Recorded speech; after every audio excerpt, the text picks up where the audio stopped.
देखिए, दिक्कत ये होती है कि जो लोग जनता के बीच जाते नहीं है ना, उनको इस बात की शिकायत दूसरों से रहती है कि क्यों वो जनता के बीच जा रहे हैं। उनके परिवार के सदस्य ने मौजूदा मुख्यमंत्री जी के बारे में जिस तरीके से टिप्पणी की है, जहां वो टिप्पणी अपने में एक तरह निंदनीय है, शर्मनाक है, वहीं दूसरी तरफ प्रदेश के मुख्यमंत्री की प्रदेश के लोगों से मुलाकात की यात्रा के ऊपर लगातार इस तरीके से प्रहार करना, ये आपकी घबराहट को दर्शाता है।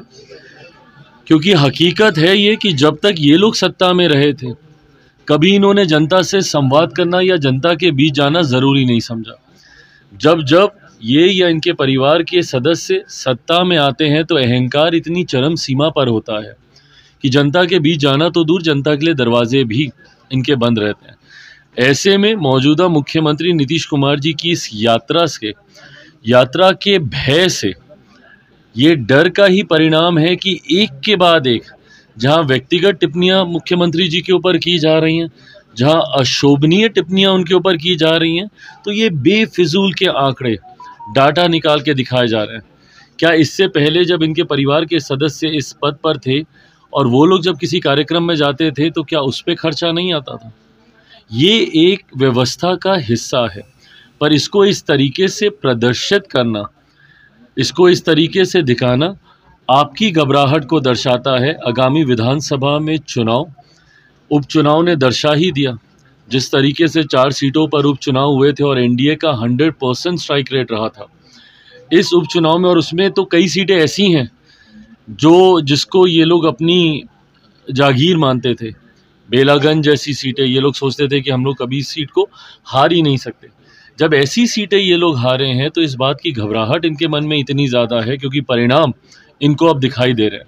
मैं मानता हूं कि इन 4 उपचुनाव ने कम से कम इतना तो दर्शा दिया कि जो हम लोग का लक्ष्य है 225 सीटें जीतने का 2025 बिहार विधानसभा चुनाव में, उस लक्ष्य को हम लोग पार करने जा रहे हैं। और इसी बात से डर कर ये लोग बिना बात का विषय उठाने का प्रयास कर रहे हैं। जो चीज राज्यसभा में देखी जा रही है, कांग्रेस के लोग लगातार हमलावर है भारत प्रेसिडेंट पे, कैसे देखते हैं सर? कल भी बहस हो गई है खड़गे जी में। और देखिए, मैं मानता हूं कि इस तरीके से चेयर के ऊपर टिप्पणी करना कतई उचित नहीं है। और कांग्रेस और इनके तमाम घटक दल जिस तरीके से कॉन्स्टिट्यूशनल पोस्ट पर, कॉन्स्टिट्यूशनल संस्थाओं पर जिस तरीके से ये लोग आरोप लगाते हैं, ये सही नहीं है।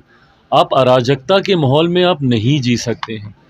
आपको संस्थाओं पे यकीन करना होगा। जांच एजेंसीज हों, चुनाव आयोग हों, एक के बाद एक हर किसी पर इन लोगों ने आरोप प्रत्यारोप लगाने का काम किया। और अब जिस तरीके से चेयर के ऊपर भी ये सवाल उठा रहे हैं, ये कतई जायज़ नहीं है। वो एक संवैधानिक पद है जो संविधान की मर्यादाओं में रहते हुए निर्णय लेने का कार्य करता है। ऐसे में जब आप उस चेयर के ऊपर इस तरीके की टिप्पणी करते हैं, ये कतई उचित नहीं है।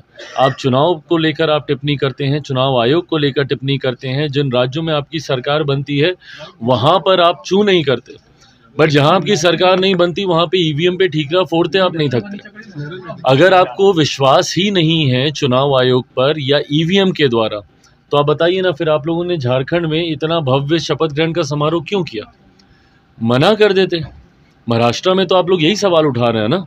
तो अगर महाराष्ट्र में ईवीएम से चुनाव हुए वो गलत है, तो झारखंड में ईवीएम से चुनाव हुए वो सही कैसे हैं? कल प्रियंका गांधी जी जब सदन में बोल रही थी, वो भी इसी ईवीएम के परिणाम से जीत कर आई हैं और उसके बाद वो बैलेट पेपर की वो मांग कर रही हैं। तो जहाँ पे परिणाम आपके पक्ष में आए वो सही। अगर इतना ही है तो आप हिम्मत दिखाइए, जितने आपके सांसद, जितने विधायक हैं जो ईवीएम के माध्यम से जीते हैं, सबका इस्तीफा करवाइए। पूरा विपक्ष एक साथ एकजुट होकर बोले कि हमें नहीं इस व्यवस्था पे यकीन, हम सब इस्तीफा दे रहे हैं।